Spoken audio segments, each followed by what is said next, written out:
Even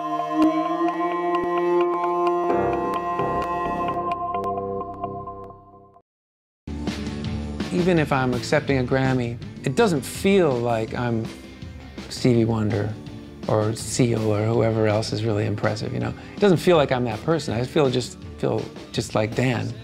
Because I'm from Minnesota. The whole culture of being where I'm from is like, you're not really that, you know? You're just pretending to be that. So I think that's partly like the psychology of it. But also, I just have a slightly hard time telling people just how great I want to make my music. I don't want to mess around.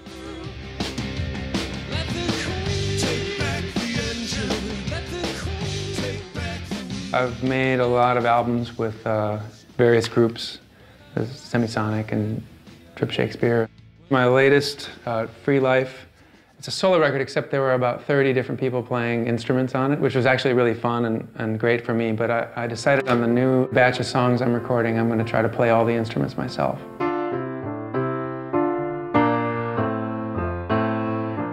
The way that songs usually start for me is musical thought, like chords or a rhythmic idea. And then I just quickly run to a piano or a guitar and play that idea. You love me. The next thing that happens is often maybe a few lines of lyrics, like 4 lines of lyrics. You want me when it's easy to do. So what I'll do is I'll quickly grab this business guy memo device, which is usually for sell 1 million shares of AT&T or something like that. But I use it to just quickly record pieces of music. When it suits you too, that's a little different. I originally sang You Want Me When It Suits You Too for the second line, but when I wrote it down, I wrote when it's easy to do. Suits you too is an odd phrase. I thought easy to do sounded better. If I get excited about it, I'll write some more lyrics. I'll get out my lyric book and I'll you know, try to write some more lyrics to it.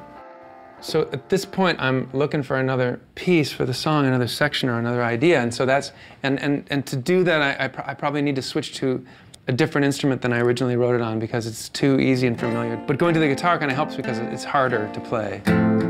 So says me, and I kind of translate into guitar language.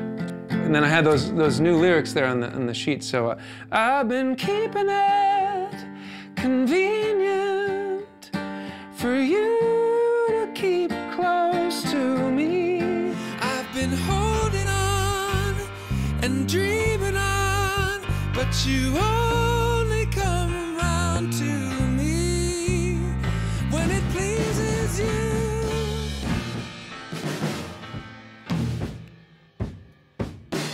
My little pride and joy drum beat.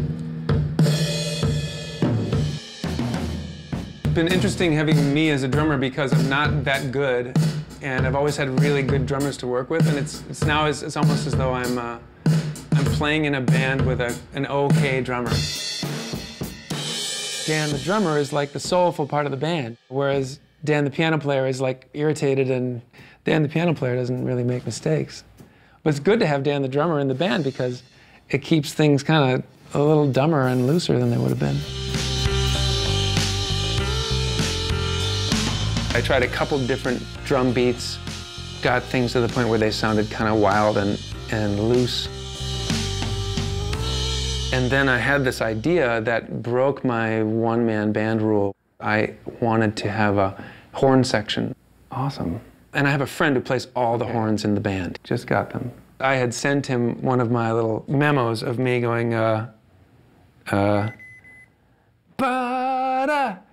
do-do-do-do-do. And he just used all those ideas in his version, but he turned them into, like, righteous-sounding horns.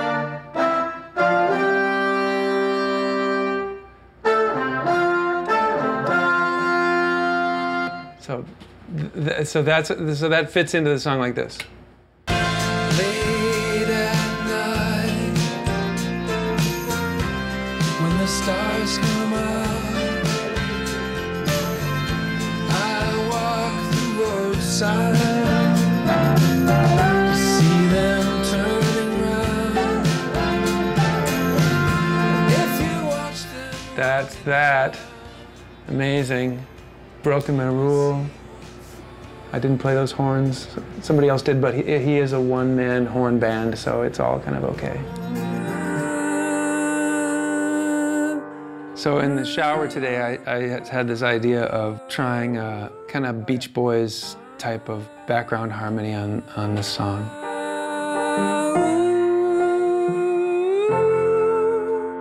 Something like that.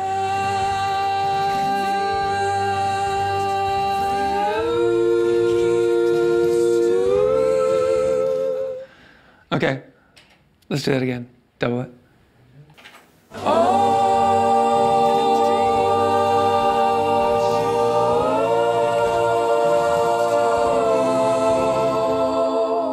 I think it's fun. I think it sounds exactly the way it did when I imagined it in the shower. That's great. Great ideas do happen in the shower.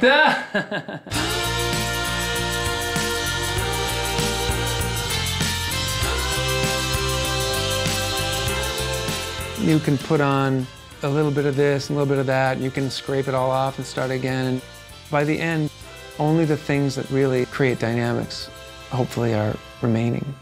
You love me when it pleases you. And then, the best part of all is taking a recording of a song into my car and driving around listening to it. That's the absolute high point. I think of you at the strangest time.